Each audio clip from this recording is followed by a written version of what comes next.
Hi everyone, Blues from Skull Busters, and Christmas has come early.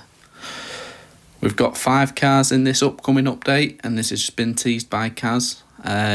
We'll walk through them one by one, going from easiest to the hardest to figure out. First of all, let's go for the obvious one.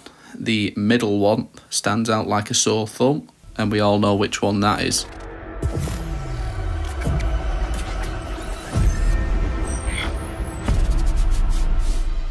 Of course, it's the Ferrari VGT. Now, we don't know much about this car, apart from it looks awesome. So we'll find out something in the coming days, how much it's worth, if it's going to be a category of car. I'd like to see it to be a Group 1 so we can actually get some good use out of it, but we'll see. It's like a cracking car, and I'm glad it's not an EV, so it doesn't run out of juice in one lap. Right, on to the next car. Next up, bottom right, we have the Bugatti Chiron. Obviously, very famous car. Every car that comes out from Bugatti is a very famous fat car. But I don't think this is going to be the Super Sport edition because the spoiler wasn't on the picture, so I think we're just going to get the stock car, but it still should be a very, very fast car. 1500 horsepower. I mean, it's just absolutely ridiculous how fast this car is. So yeah, good one to add. Let's see what we can do when we can tune it up, eh? Right, next one. Next up, we're going top right, and it is the Toyota Celica GT4 rally car. Legend in the Gran Turismo series. I'd expect this to be a legendary car and also a Group B car, and it makes me wonder whether we'll see the Lancia Stratos or any of the Integrales. Proper rally cars coming into Gran Turismo anytime soon. Next up, we're going bottom left, and that is the Alfa Romeo Giulia GTA. This is a car I'd have in real life. If I could have any car, a new car that is, I'd probably have an Alfa Romeo Giulia. It is just a cracking looking car. Anyway, I wouldn't expect this to be too much of an expensive car, probably around between 50 and 100 grand in the game. Be a good car to use, good for the 700 and 800 pp races, and yeah, we'll see how it goes, but happy with this one. Which brings us to the top left.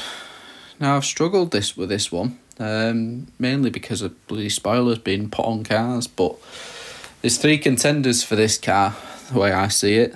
There's the McLaren Artura, which is a very close looking car, but the headlights on the picture and in real life don't seem to match up, but the shape of the car is right. I just don't know whether the way they've done the lights and the silhouette is looking into the cove of the lights on the Artura.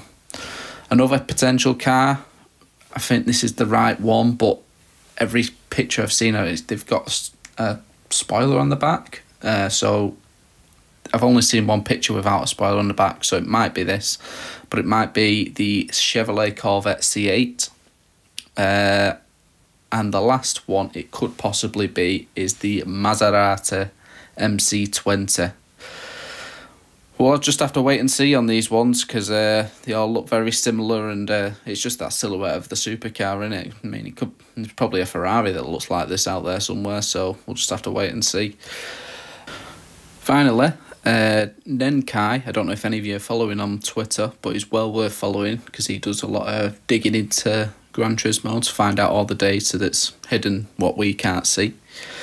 Anyway, someone shared with him that this option for Nürburgring Endurance and Nürburgring Sprint had popped up.